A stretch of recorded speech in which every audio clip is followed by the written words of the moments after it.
Hi friends, welcome back to Samtanu creations. Friends, ನಾನು ಹಾಕ್ತಾ ಇರೋ ಡಿಸೈನಿಗೆ 6 ಎಳೆ ದಾರ ತಗೊಂಡಿದ್ದೀನಿ. ಹಾಗೆ ನೀಡಲ್ ನಂಬರ್ 10 ತಗೊಂಡಿದ್ದೀನಿ. ನೀವು 8 ಬೇಕಾದರೂ ತಗೋಬಹುದು. ಸ್ಟಾರ್ಟಿಂಗಲ್ಲಿ ಲಾಕ್ ಮಾಡ್ಕೊಳ್ಳೋಣ. ಈ ರೀತಿ ಬ್ಯಾಕ್ ಸೈಡ್ ಇರೋ ಥ್ರೆಡ್ನ ಫ್ರಂಟಿಗೆ ಎಳ್ಕೊಂಡು ನಾನಿಲ್ಲಿ ಲಾಕ್ ಮಾಡ್ತಾ ಇದ್ದೀನಿ. 2 ಸಲ ಲಾಕ್ ಮಾಡ್ತಾ ಇದ್ದೀನಿ. ಈ ರೀತಿ 2 ಸಲ ಲಾಕ್ ಮಾಡಿ ಆದಮೇಲೆ ಇವಾಗ ನಾವು ಚೈನ್ನ ತಗೋಬೇಕು. 1 ಚೈನ್, 2 ಚೈನ್. ಸೂಜಿ ಮೇಲೆ ಒಂದು ಸಲ ದಾರ ತಗೊಂಡು ಚೈನ್ ತಗೊಂಡಿರ್ತೀವಲ್ವಾ, ಅದ್ರ ಪಕ್ಕನೇ ಒಂದು ಡಬಲ್ ಕ್ರೋಶನ ತಗೊಳ್ತಾ ಇದ್ದೀನಿ. ಇಲ್ಲಿ ನಾನು ಟೋಟಲ್ ಆಗಿ 3 ಡಬಲ್ ಕ್ರೋಶಗಳನ್ನು ತಗೊಳ್ತಾ ಇದ್ದೀನಿ. ಸ್ಟಾರ್ಟಿಂಗಲ್ಲಿ 2 ಚೈನು ಮತ್ತು 3 ಡಬಲ್ ಕ್ರೋಶ. 3 ಡಬಲ್ ಕ್ರೋಶ ಆದಮೇಲೆ ಥ್ರೆಡ್ನ ಎಳ್ಕೊಂಡು ಒಂದು ಬೀಡ್ಸ್ನ ಇನ್ಸರ್ಟ್ ಮಾಡ್ತಾ ಇದ್ದೀನಿ. 1 mm ಬೀಡ್ಸಿಗಿಂತ ಇದು ಸ್ವಲ್ಪ ದೊಡ್ಡದಾಗಿರೋ ಬೀಡ್ಸು. ಬೀಡ್ಸ್ ಇನ್ಸರ್ಟ್ ಮಾಡಿ ಬೀಡ್ ಲಾಕ್ ಮಾಡ್ಕೋಬೇಕು. ಈಗ ಸೂಜಿ ಮೇಲೆ ಒಂದ್ಸಲ ದಾರ ತಗೊಂಡು ಈ 3 ಡಬಲ್ ಕ್ರೋಶಗಳನ್ನು ಸೇರಿಸಿ, ಅಂದರೆ 3 ಡಬಲ್ ಕ್ರೋಶಗಳನ್ನು ಸೇರಿಸ್ಬಿಟ್ಟು ನಾವು ಮತ್ತೆ ಡಬಲ್ ಕ್ರೋಶನ ತಗೊಳ್ಳೋದು. 2ರಲ್ಲಿ 1 ಮಾಡ್ಕೋಬೇಕು, ಮತ್ತೆರಡರಲ್ಲಿ 1 ಮಾಡ್ಕೋಬೇಕು. ಈ ರೀತಿ ಒಂದು ಡಬಲ್ ಕ್ರೋಶ ಆದಮೇಲೆ 3 ಚೈನ್ಗಳನ್ನು ತಗೊಂಡು ಮತ್ತೆ ಅದೇ ಡಬಲ್ ಕ್ರೋಶ, ಈ ಡಬಲ್ ಕ್ರೋಶ ತಗೊಂಡಿದ್ವಲ್ಲ, ಇಲ್ಲಿ ಗ್ಯಾಪ್ ಇರುತ್ತೆ, ಒಳಗಡೆ ಹೋಗಿ ಒಂದು ಸಲ ಸಿಂಗಲ್ ಕ್ರೋಶದಲ್ಲಿ ಲಾಕ್ ಮಾಡಿಕೊಂಡು ಒಂದು ಪಿಕಾಟ್ ಡಿಸೈನ್ನ ಮಾಡ್ಕೋಬೇಕು. ಇಲ್ಲಿ ಈಗ ನಾವು 4 ಡಬಲ್ ಕ್ರೋಶಗಳನ್ನು ಹಾಗೇನೆ ತಗೋಬೇಕು. ಸ್ಟಾರ್ಟಿಂಗ್ ಒಂದು ಡಬಲ್ ಕ್ರೋಶಕ್ಕೆ ಪಿಕಾಟ್ ಡಿಸೈನ್ನ ಮಾಡ್ಕೋಬೇಕು ಅಷ್ಟೇ. ಮತ್ತೆ 3 ಇಲ್ಲ ಅಂದರೆ 4 ಡಬಲ್ ಕ್ರೋಶನ ಹಾಗೇನೆ ತಗೋಬೇಕು. 3 ಆಗಿದೆ. ಈಗ 4ನೇ ಡಬಲ್ ಕ್ರೋಶ ನೋಡಿ, ಈ ಥರ ಒಂದು ಪಿಕಾಟ್ ಡಿಸೈನ್ನ ಮಾಡ್ಕೊಳ್ಳೋದು, ಮತ್ತು 3 ಡಬಲ್ ಕ್ರೋಶನ ಹಾಗೇನೆ ತಗೊಳ್ಳೋದು. ನೋಡಿ, ಈ ರೀತಿಯಾಗಿ ಆರ್ಚ್ ಬರುತ್ತೆ. ಈಗ ಮತ್ತೆ ಸೂಜಿ ಮೇಲೆ ಒಂದು ಸಲ ದಾರ ತಗೊಂಡು, ಇಲ್ಲಾಂದರೆ ಇಲ್ಲಿ ಆರ್ಚ್ ಕಂಪ್ಲೀಟ್ ಆದಮೇಲೆ ಒಂದು ಚೈನ್ನ ತಗೋಬೇಕು. ಸ್ವಲ್ಪ ಗ್ಯಾಪ್ ಬರುತ್ತೆ, ಡೈರೆಕ್ಟಾಗಿ ಕೂಡ ತಗೋಬೋದು, ಇಲ್ಲಾಂದರೆ ಒಂದು ಚೈನ್ನ ತಗೋಬೋದು.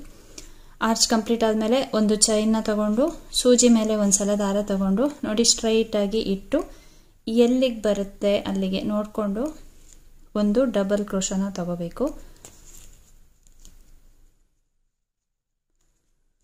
ಈ ಥರ ಸ್ಟ್ರೈಟಾಗಿ ಇಟ್ಟು ಅಲ್ಲಿಂದ ಒಂದು ಡಬಲ್ ಕ್ರೋಶ, 2ರಲ್ಲಿ 1 ಮತ್ತೆರಡರಲ್ಲಿ 1.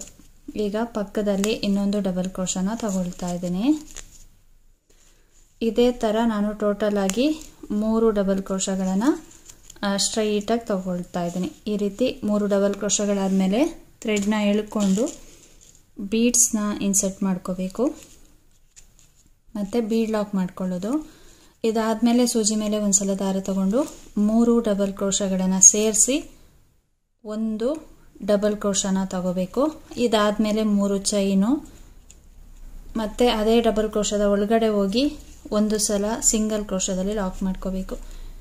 ಈಗ ಒಂದು ಡಬಲ್ ಕ್ರೋಶ ಆಯ್ತಲ್ವಾ ಪಿಕಾಟ್ ಡಿಸೈನು. ಈಗ ಇದೇ ಥರ ಟೋಟಲ್ ಆಗಿ 4 ಡಬಲ್ ಕ್ರೋಶಗಳನ್ನು ಹಾಗೇನೆ ತಗೋಬೇಕು. ಇದಕ್ಕೇನು ನಾನು ಪಿಕಾಟ್ ಡಿಸೈನ್ನ ಮಾಡ್ತಾ ಇಲ್ಲ, ಹಾಗೇನೆ ತಗೊಳ್ತಾ ಇದ್ದೀನಿ.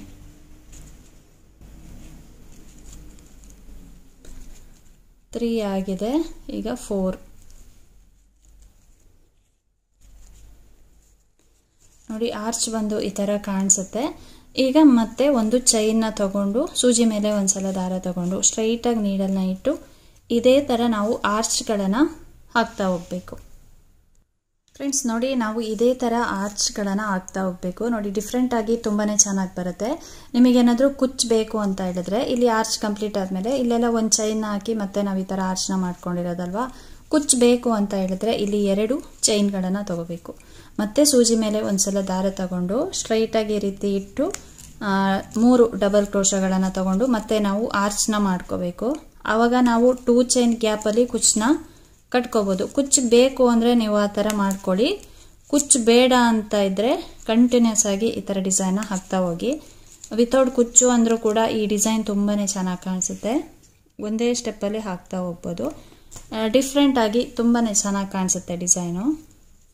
ಇದೇ ಥರ ನಾವು ಡಿಸೈನ್ನ ಕಂಟಿನ್ಯೂ ಮಾಡ್ತಾ ಹೋಗಬೇಕಾಗತ್ತೆ. ನಿಮಗೆ ಕುಚ್ಚಬೇಕು ಅಂತ ಹೇಳಿದ್ರೆ ಅಲ್ಲಿ 2 ಚೈನ್ ಗ್ಯಾಪ್ನ ತಗೊಂಡ್ರೆ ಸಾಕು. ನೋಡಿ, ಇಲ್ಲಿ ನೋಡಿ ಈ ರೀತಿಯಾಗಿ ನಾವು ಆರ್ಚ್ನ ಹಾಕ್ಕೊಳ್ಳೋದು. ಕುಚ್ಚಬೇಕು ಅಂದರೆ ಈ ಥರ ಮಾಡ್ಕೊಳ್ಳಿ. ಇಲ್ಲ ಅಂದರೆ ಆರ್ಚ್ ಕಂಪ್ಲೀಟ್ ಆದಮೇಲೆ 2 ಡಬಲ್ ಕ್ರೋಶಗಳನ್ನು ತಗೊಂಡು 2 ಚೈನ್ನ ತಗೊಂಡು ಮತ್ತೆ 2 ಡಬಲ್ ಕ್ರೋಶ ತಗೊಂಡು ಕೂಡ ಆ 2 ಚೈನ್ ಗ್ಯಾಪಲ್ಲಿ ಕುಚ್ಚನ್ನ ಕಟ್ಕೋಬೋದು. ಇಲ್ಲ ಅಂದರೆ ಈ ರೀತಿ ಕೂಡ ಮಾಡ್ಕೋಬೋದು. ಫ್ರೆಂಡ್ಸ್ ನೋಡಿ ಡಿಸೈನ್ ಬಂದು ಈ ರೀತಿಯಾಗಿ ಕಾಣಿಸುತ್ತೆ. ತುಂಬಾ ಡಿಫ್ರೆಂಟಾಗಿ ತುಂಬಾ ಚೆನ್ನಾಗಿ ಬರುತ್ತೆ ಡಿಸೈನು. ಆರ್ಚ್ ಕಂಪ್ಲೀಟ್ ಆದಮೇಲೆ ಅದು ಎಲ್ಲಿಗೆ ಬರುತ್ತೆ ನೋಡಿಕೊಂಡು ಅಲ್ಲಿಂದನೇ ಡೈರೆಕ್ಟಾಗಿ ಸಿಂಗಲ್ ಕ್ರೋಶ ಕೂಡ ಹಾಕ್ಕೋಬೋದು. ಇಲ್ಲ ಅಂದರೆ ಈ ರೀತಿ ಒಂದು ಸ್ಟ್ರೈಟಾಗಿಟ್ಟು ಡಬಲ್ ಕ್ರೋಶನ ತಗೊಂಡು ನಾವು ಥ್ರೆಡ್ನ ಕೂಡ ಕಟ್ ಮಾಡ್ಕೋಬೋದು. ಲಾಸ್ಟಲ್ಲಿ 1, 2 ಇಲ್ಲ 3 ಚೈನ್ಗಳನ್ನು ಹಾಕಿ ಇಲ್ಲ ಡೈರೆಕ್ಟಾಗಿ ಬಟ್ಟೆಗೆ ಸಿಂಗಲ್ ಕ್ರೋಶದಲ್ಲಿ ಲಾಕ್ ಕೂಡ ಮಾಡ್ಕೋಬೋದು. ಫ್ರೆಂಡ್ಸ್ ನೋಡಿ ಡಿಸೈನ್ ಬಂದು ಈ ರೀತಿಯಾಗಿ ಕಾಣಿಸುತ್ತೆ. ತುಂಬಾ ಈಸಿಯಾಗಿ ಒಂದೇ ಸ್ಟೆಪ್ಪಲ್ಲಿ ಹಾಕುವಂಥ ಡಿಸೈನ್ ಇದು. ಆರ್ಚ್ ಕಂಪ್ಲೀಟ್ ಆದಮೇಲೆ ಒಂದೊಂದು ಚೈನ್ನ ತಗೊಳ್ಳಿ. ಹಾಗೆ ಕುಚ್ಚಬೇಕು ಅಂತ ಹೇಳಿದರೆ ಈ ಥರ 2 ಚೈನ್ ಗ್ಯಾಪ್ನ ತಗೊಂಡು ಈ ಗ್ಯಾಪಲ್ಲಿ ನಾವು ಕುಚ್ಚನ್ನ ಕಟ್ಕೋಬೋದು. ಇದು ತುಂಬ ಹತ್ತತ್ರ ಆಯಿತು ಅನಿಸಿದ್ರೆ ಇಲ್ಲಿ 2 ಡಬಲ್ ಕ್ರೋಶನ ತಗೊಂಡು ಸ್ಟ್ರೈಟ್ ಆಗಿ ಮತ್ತೆ 2 ಚೈನ್ನ ತಗೊಂಡು ಮತ್ತೆ 2 ಡಬಲ್ ಕ್ರೋಶನ ತಗೊಳ್ಳಿ. ಮತ್ತೆ ಈ ಥರ ಆರ್ಚ್ನ ಮಾಡ್ಕೊಳ್ಳಿ. ಅವಾಗ 2 ಚೈನ್ ಗ್ಯಾಪಲ್ಲಿ ಕುಚ್ಚನ್ನ ಕಟ್ಕೋಬೋದು. ಆ ಥರ ಕೂಡ ಮಾಡ್ಕೋಬೋದು. ವಿತೌಟ್ ಕುಚ್ಚು ಅಂದರೂ ಕೂಡ ಈ ಡಿಸೈನ್ ತುಂಬಾ ಚೆನ್ನಾಗಿ ಕಾಣಿಸುತ್ತೆ. ಹಾಕೋದಂತೂ ತುಂಬಾ ಈಸಿ, ಒಂದೇ ಸ್ಟೆಪ್ಪಲ್ಲಿ ಮುಗ್ದೋಗುತ್ತೆ. ಈ ಥರ ನಾವು 3 ಡಬಲ್ ಕ್ರೋಶಗಳನ್ನು ತಗೊಂಡು ಆರ್ಚ್ನ ಮಾಡ್ಕೊಳ್ಳೋದ್ರಿಂದ ಆರ್ಚ್ ನೋಡಿ ಈ ಥರ ಅಗಲ ಬರುತ್ತೆ. ಈ ರೀತಿಯಾಗಿ ಮಾಡ್ಕೊಳ್ಳಿ. ಡಿಸೈನ್ ತುಂಬಾ ಚೆನ್ನಾಗಿ ಕಾಣಿಸುತ್ತೆ. ಫ್ರೆಂಡ್ಸ್ ಈ ಡಿಸೈನಿಗೆ ಚಾರ್ಜ್ ಮಾಡ್ಬೋದು ಅಂದರೆ 400 ಇಂದ 500 ಆ ಥರ ನಾವು ಚಾರ್ಜ್ ಮಾಡ್ಕೋಬೋದು. ಹಾಗೆ ಕಂಟಿನ್ಯೂಸ್ ಆಗಿ ಒಂದೇ ಥರ ಕಲರ್ ಆರ್ಚ್ ಬೇಡ ಅಂದರೆ ನೀವು ಥ್ರೆಡ್ನ ಚೇಂಜ್ ಮಾಡಿಕೊಂಡು ಕಲರ್ ಕೂಡ ಚೇಂಜ್ ಮಾಡಿ ನೀವು ಈ ಆರ್ಚ್ಗಳನ್ನು ಮಾಡ್ಕೋಬೋದು. ಫ್ರೆಂಡ್ಸ್ ಇವತ್ತಿನ ಈ ಡಿಸೈನ್ ನಿಮಗೇನಾದರೂ ಇಷ್ಟ ಆಗಿದ್ದರೆ ಒಂದು ಲೈಕ್ ಮಾಡಿ, ಶೇರ್ ಮಾಡಿ, ಕಮೆಂಟ್ಸ್ ಮಾಡಿ, ಹಾಗೆ ಸಬ್ಸ್ಕ್ರೈಬ್ ಮಾಡಿಕೊಂಡು ವಿಡಿಯೋನ ನೋಡಿ. Thank you friends. Thanks for watching. Thank you.